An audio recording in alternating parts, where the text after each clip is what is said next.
Hi, this is Eric with Pure Beauty Fitness. We're here with this week's fitness tip. We're switching gears a little bit. We've done some complexes and things in the past few weeks. This week we're going to talk about front squats. We always think of squats as back squats, putting a bar on our back, and a lot of people have disc issues, lower back issues, and putting a bar on their back is not a good option.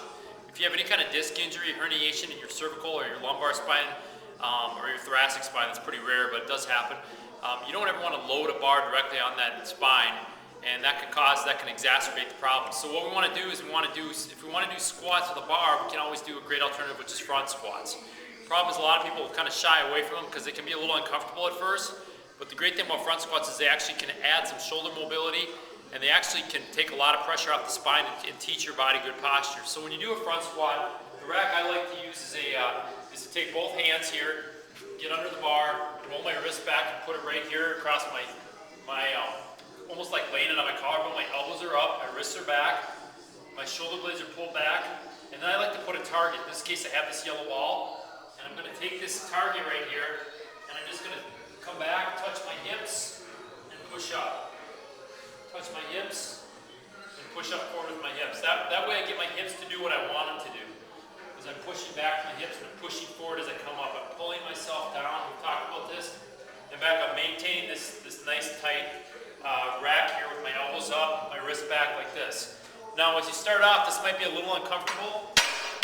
You may want to start off with doing lower rep sets, doing sets of 5, just to kind of, and building up instead of doing 3 sets of 10, maybe doing 6 sets of 5 instead of 3 sets of 10. Still 30 reps, still using the same weight, but just don't have to hold the bar there as long, just to let your body adjust. So I would start out, maybe a great place to start out is if you want to add front squats to your regimen, and maybe your back squat and you need to change it up a little bit, try doing 5 sets of 5. And you can do what's called a progressive load, meaning that let's say your best set is you can do 135 for 5, maybe start out going 100 for 5, 110 for 5, 120 for 5, 125 for 5, and then finish with your last 2 sets, 1 or 2 sets being your best weight ever. It'll be 135 for 5 for your last 1 or 2 sets. Try front squats if you're in need of something new for your leg routine. If you've tried back squats and you're just afraid to do them anymore because of back problems, completely safe for the back, great for getting the shoulders mobile, a great change up. If you always keep doing this, if you want different results, you got to do something different. What do they always say? The definition of insanity is doing the same thing over and over again and getting different results.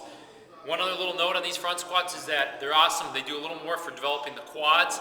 So if you're looking at your quads and they're looking kind of weenie and the shorts weather's coming, give these front squats a try. This is Eric Peacock with our personal training studio here in Apple Valley, Lakeville, Minnesota. Pure Beauty Fitness. We'll see you next week on our Tuesday tip.